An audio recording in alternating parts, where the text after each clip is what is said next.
If -4 is a root of this equation and the equation x square plus P X plus Q is equal to 0 has equal roots, find the values of p and q। अच्छा, तो यहाँ पर हमारे पास ये बोला गया है कि हमारे पास एक इक्वेशन है x square plus P x minus का 4 इज इक्वल टू 0। इसका रूट क्या है? इसका कहा गया है कि if -4 is a root of this equation, मतलब इसका एक रूट बोल रखा है माइनस का 4 है। इतना क्लियर है। और साथ में कहा गया है कि इक्वेशन हमारे पास क्या है, X square plus P X plus Q is equal to 0। इस इक्वेशन के क्या है, इक्वल रूट्स हैं, इक्वल रूट्स हैं। ठीक है, तो यहाँ पर पूछा गया है कि p और q की वैल्यू कितनी आएगी। इतना क्लियर है।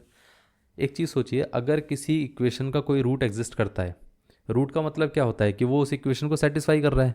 ये पार्ट क्लियर है। अब इस इक्वेशन को अगर ये रूट, इसका रूट ये है, एक रूट बता रखा है, दूसरा वाला हमें नहीं पता है, तो ये रूट इस इक्वेशन को सेटिस्फाई करेगा और जो दूसरा रूट भी आता वो भी इसको सेटिस्फाई करेगा।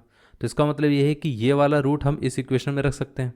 तो ये आ जाएगा हमारे पास माइनस का 4 का स्क्वायर, जब हम इसको इसमें रखेंगे, plus 4 times of p times of minus का 4 इज इक्वल टू 0। -4 का स्क्वायर कितना आ गया, 16 आ गया। -4 टाइम्स ऑफ p कितना आ गया, -4p -4 इज इक्वल टू 0। 16 -4 कितना हो गया, 12। 12 -4p इज इक्वल टू कितना आ गया, 0 आ गया। अब यहाँ से 12 इज इक्वल टू 4p आ गया, ये दोनों कैंसिल आउट होंगे तो यहाँ पर 3 आ जाएगा। p इज इक्वल टू कितना आ गया, 3 आ गया। ये पार्ट क्लियर है। अब p की वैल्यू तो 3 आ चुकी है, अब q कितना आएगा। अब उसमें क्या कहा गया था कि इस इक्वेशन के रूट्स इक्वल हैं। अगर इस इक्वेशन के रूट्स इक्वल हैं तो इसका d कितना आएगा। सबसे पहले हम d निकाल लेते हैं, which is B square minus 4 times of AC।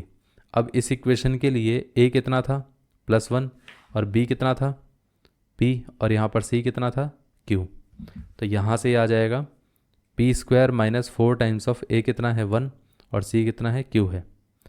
अब ये कितना आ गया, p square minus 4 times of q। अब डिस्क्रिमिनेंट क्या होता है, अगर इक्वल रूट्स हैं तो मतलब इसकी वैल्यू 0 होनी चाहिए। मतलब यहाँ पर ये कितना आ जाएगा, p स्क्वायर माइनस 4q की वैल्यू कितनी होनी चाहिए, 0। अब p की वैल्यू कितनी थी, 3 थी, तो यहाँ पर ये 3 का square minus 4 times of q कितना आ जाएगा, 0 आ जाएगा। ये आ जाएगा 9 इज इक्वल टू 4q, और यहाँ से q इज इक्वल टू कितना आ गया, q इज इक्वल टू 9/4 आ गया। ये आंसर है।